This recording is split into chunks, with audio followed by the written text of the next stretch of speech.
Hi everybody and welcome to my channel. Thank you so much for clicking on this video. If you're new here, my name is Leah and most of my videos are focused on unsolved crimes and mysteries. If you're a returning subscriber, welcome back. I'm always happy to see you.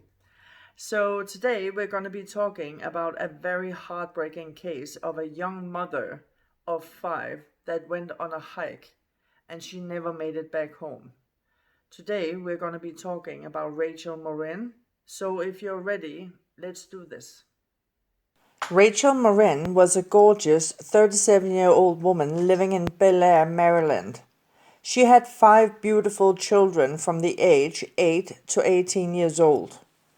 Rachel ran her own home cleaning company and she had a very good reputation in all the homes that she cleaned. One couple said that she was working for them for 8 years and she was really good at her job. She was always happy, smiling, and in a really good mood. They also knew Rachel's children and said she raised them well. She was an amazing mom, and in some way they considered her children their grandchildren. When Rachel wasn't working, she would spend her time in the gym or in the Morin trails where she would walk or go for a run. She always looked after herself. She always looked amazing with beautiful makeup and would go for a spray tan on a regular basis. She was also active on several dating apps, but her family and friends wasn't really worried about that because Rachel was a very popular woman and had a lot of friends. But she was also a very good people person, so if she felt bad vibes from someone, she would definitely keep her distance. Rachel started dating a man named Richard Tobin. Richard had a very dark past but claimed to be a changed man. He had been arrested 14 times since 2014, and it was on a variety of charges including drug dealing, drug possession, assault, disorderly conduct, refusing arrest, violating restraining orders, and malicious destruction of property. The last known charge was second-degree assault that occurred in March 2020. He then decided to step up and change his life for the better, and it seems like he did, and he was doing really well. In early 2023, he met Rachel Morin, and they started dating. The 1st of August 2023, they announced in public that they were in a relationship and they were very much in love. The 5th of August 2023, only 4 days later, Rachel went to Glow Bronzing Studio at 2 p.m. for a spray tan appointment. And she told the staff there that she was going direct to the gym after. And so she did. She met up with Richard and they went to the gym together. When they were finished, Richard dropped Rachel off at home about 5 p.m. And then she decided that she wanted to go for a run in the Morin Trail. Some witnesses there saw her between 6 and 7:30 p.m. When Rachel didn't return home, Richard and her children started to get worried, so they decided to go and look for her. They found her car at the parking lot next to the entrance of the trail, but Rachel was nowhere to be found. By midnight, Richard decided to call the police and report her missing. The police, family, and volunteers went out looking for her, and early in the morning the next day, a volunteer and his stepdaughter found a female body inside a storm drain without clothes on. The right side of her face had been beaten so bad that she was almost unrecognizable. When they found Rachel, the right side of her face was completely beaten, so that tells me that he must be left-handed. Because if she is lying in front of him and he was right-handed, it would be the left side of her face that would look beaten. But in this case, it's the right side, so this guy must be left-handed. The body was moved from the scene and was examined, and the police held a press conference and told the public that they could confirm that the body found was Rachel Morin, and they could also confirm that it was a homicide. At approximately 11:23 last evening, our deputies responded to a report of a missing person. It was reported by the individual's boyfriend that Rachel Morin, who's age 37, headed out from her home on Old Emerton Road around 6 p.m. to go to the Montpa Trail. Once she had not returned as and when expected, the family was obviously concerned. Initial information from the boyfriend, again the caller who reported her missing, indicated her car was at the lot at the trailhead here on Williams Street. Car was there, but she was not. While it was all of our hope, certainly mine and everyone standing up here with me, and the men and women of our office and all of our citizens, that Rachel would be found safe. At about 1:07 p.m., a citizen called 911 to report a female's body had been located off the trail. At that time, it was obvious that this person was deceased. The investigation went from a missing person investigation to a homicide investigation. While we firmly believe this is the body of Rachel Morin. All eyes were on her boyfriend, Richard Tobin, because of his dark past, but he denied having anything to do with what happened to Rachel. He didn't have any problem handing over his mobile phone and give the police a DNA test. After being center of attention on the news and on social media, Richard decided to come forward with a public statement, and he said, "I love Rachel and I would never do anything to her. Let the family and I grieve. Yes, I have a past, but I have also been clean for 15 months and I have changed as a person." I've been looking really close at the trail on a map, and if you look at the area that Rachel was found, it's about 60 to 80 meters from the nearest trail. And there are people walking or running there all the time. So how would he be able to get her from the trail and down to the storm drain? The only thing I can think of is that he came out of the woods behind her and he knocked her unconscious with a rock or his fist, and he dragged her inside the woods and into the storm drains. The police did say that there were drag marks, but he would have been really lucky that nobody saw him do this. The storm drains has a lot of water inside, so I doubt that the drag marks were in there. She could have woken up and started struggling or started screaming. But I think the highway on top of the storm drains would have dimmed her screams, and then he hit her with a rock.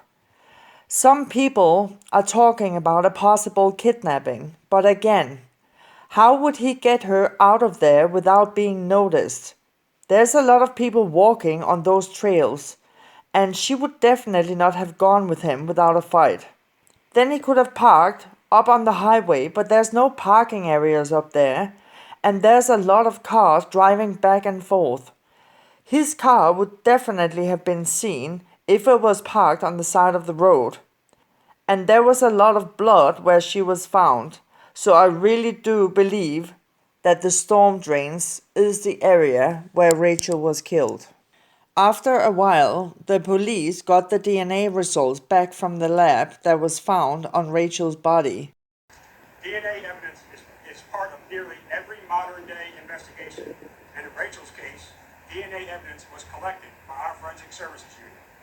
That DNA was analyzed by the Maryland State Police, and it was ran through the National CODIS system. This DNA evidence has come back as a match, tied to a home invasion and an assault of a young girl in Los Angeles this past March. Unfortunately, that suspect has not been positively identified, but he did leave behind his DNA. Based on the DNA evidence, we consider the individual in the video we obtained from the Los Angeles Police Department and that we are about to show you on our TV screens to be the person that murdered Rachel Morin on August 5th. And the DNA linked to a home invasion in Los Angeles, where a young girl was assaulted in March 2023. The police released a video that they had of the suspect leaving the young girl's home.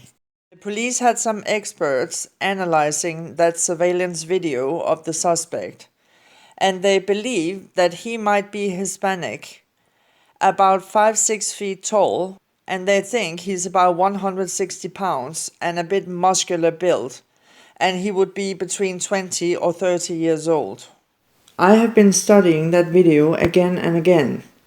I watched it in slow motion and picture by picture, so I was sure I would catch all the details.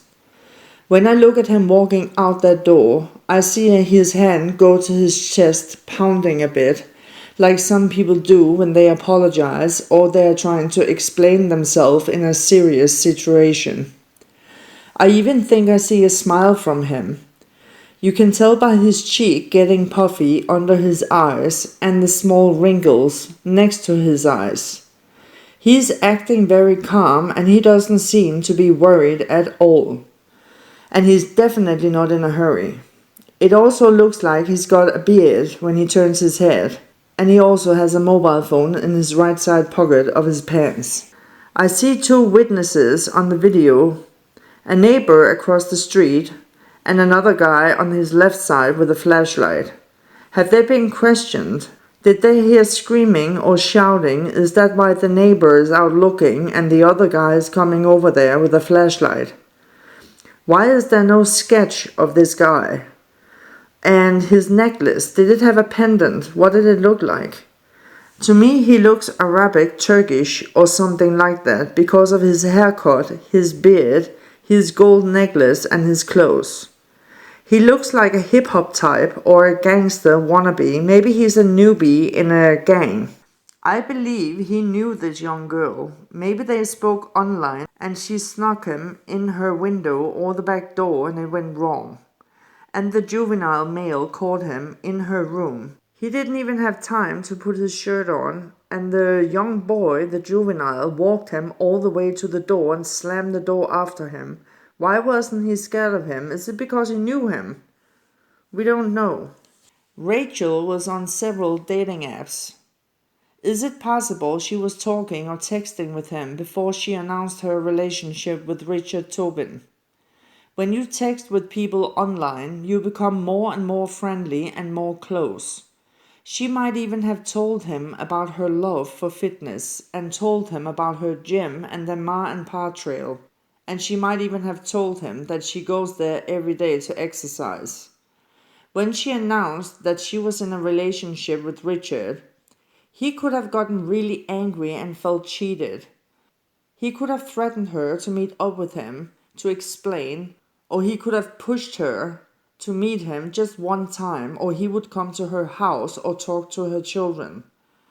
The couple she worked for did say that she seemed distracted about a week before she was murdered.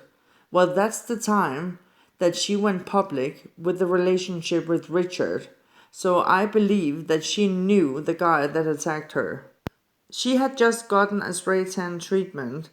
All salons, they recommend that you don't work out or sweat for about 12 hours after a spray tan treatment.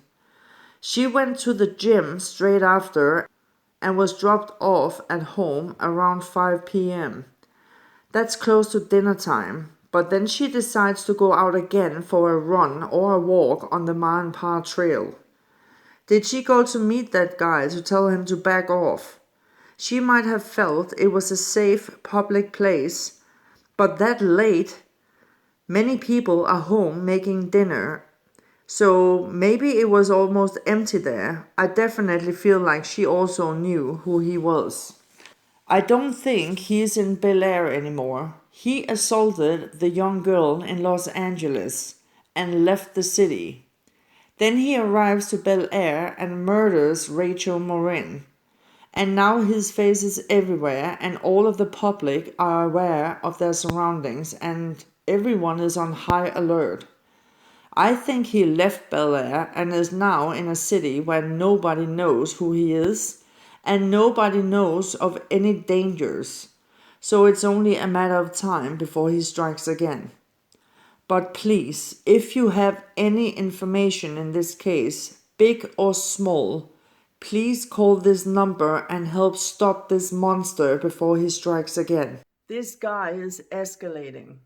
First, he was involved in a home invasion in Los Angeles, where he assaulted a very young girl. Then he left her house and went to Bel Air. Then he attacked Rachel Morin and he killed her. So he's escalating. And I'm not even sure he's in Bel Air anymore. It looks like he's moving on to the next city every time he commits a crime. Because he knows everybody is alert. He knows everybody is looking for him. His face or video is everywhere. Everybody's looking for him. So I don't think he's in Bel Air anymore. I think he moved on. But he needs to be found. Because if he's not, he's gonna do it again if he didn't already do it. So until they find this guy, please don't hike alone. Don't walk alone. Don't run alone. Don't do anything alone outside. Walk with someone, run with someone. Take out your headphones so you can hear what's going on around you. You don't want to be surprised by this monster. So please stay safe and take care of each other. So until the next one, take care and stay safe. Bye.